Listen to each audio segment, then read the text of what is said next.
After the war against the infected, Ellie recovers from her wounds and the loss of Joel.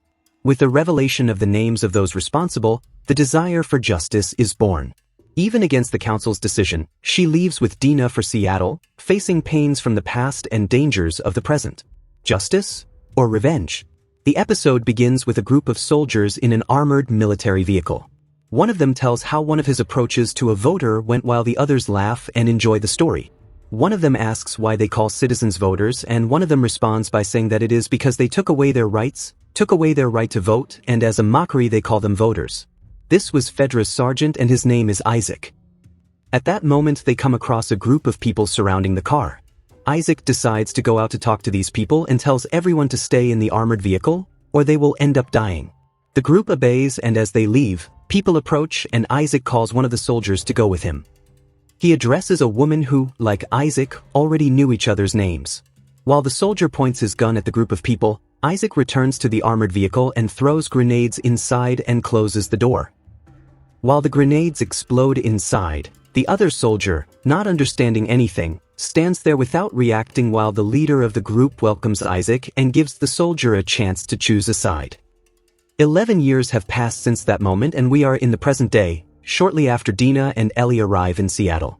Dina searches for medicine in an abandoned building, but finds nothing useful. At the same time, Ellie is on the other side. At that moment Dina finds something, but does not reveal what it is. Dina leaves and Ellie notices her acting a little strange, but Dina says that everything is fine and they continue their journey. Walking through the city, the two realize that the city has become a ghost town with the bodies of Fedra soldiers long dead. Dina sees through binoculars a place high up with the initials of the wolves. Ellie doesn't think twice about going straight to the place, like a moth to a light, but Dina warns her that it is clearly a trap.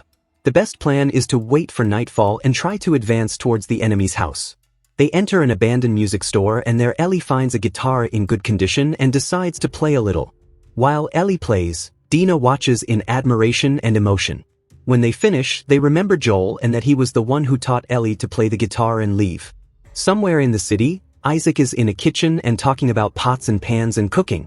He takes one of the pots and puts it on the fire. He was talking to a Scar who was being held hostage. Isaac wants to know where the Seraphites will attack next, but the hostage doesn't answer. Isaac takes the hot pot and touches Scar's hand, who howls in pain. Isaac insists on asking, but Scar is tough and doesn't tell on his own family. Isaac threatens to burn the Seraphite's entire body if he doesn't talk, and the hostage immediately holds out his other hand as a sign that no matter what Isaac does he won't talk. Realizing that there was no point in torturing him, Isaac kills him. Outside the room is Burton, the soldier Isaac chose to follow him 11 years ago. At night outside, Ellie and Dina lurk in search of a way to infiltrate the Wolf's building. They find a window high up and use it to get in. Upon entering, they find the body of a wolf full of arrows and decide to advance into the place. They go through the door at the end of the hallway and inside they find many bodies hanging from the ceiling with their bellies cut open. Dina, just like in the forest, can't hold herself back and vomits at the scene. Ellie also looks at it in astonishment, but soon notices a message on the wall written in blood and she deduces that it was the same group they saw in the forest. At that moment, they hear the sound of a radio and realize that more wolves are arriving. When they arrive and see their companions hanging dead, they decide to release them, and in the meantime, Ellie and Dina hide. The atmosphere becomes extremely tense. If they are seen, it will be the end of them. While Dina hides, Ellie tries to find a way to get out of there without being seen, but one of the wolves comes to the room where Ellie is and she has no choice but to fight. She surprises him and they fight, and another soldier goes to them, but before he can shoot, Dina attacks him from behind with a shot. This alerts the others, so they need to be quick. Ellie stabs the wolf in the neck and Dina shoots at the glass, creating an exit for them. The two barely escape the place, but the chase continues. They find a small space between the rubble and escape through it. When they come out on the other side, they realize that they are in an abandoned subway station. A completely destroyed and dark place. They need to get out of there, but as soon as they take a step they realize that the wolves have turned around and surrounded them inside. They light up the place with flares, but as soon as they do, they hear the sounds of infected. They thought the place was empty, but Dina, through the sound, counts at least 5 infected. Suddenly, dozens of infected appear out of nowhere and attack everyone they see in front of them. Dina and Ellie escape into a subway, but they soon surround them. They advance inside the car, but there are many infected and shots seem not to be enough to stop them all. Dina escapes from above and pulls Ellie, who is barely caught by the infected.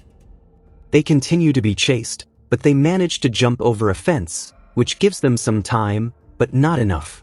The turnstiles in the station are old and rusty and do not turn, trapping Dina and Ellie at the mercy of the infected. Ellie, seeing that one of the infected was about to reach and bite Dina, puts her arm in front of her to protect her and takes the bite instead.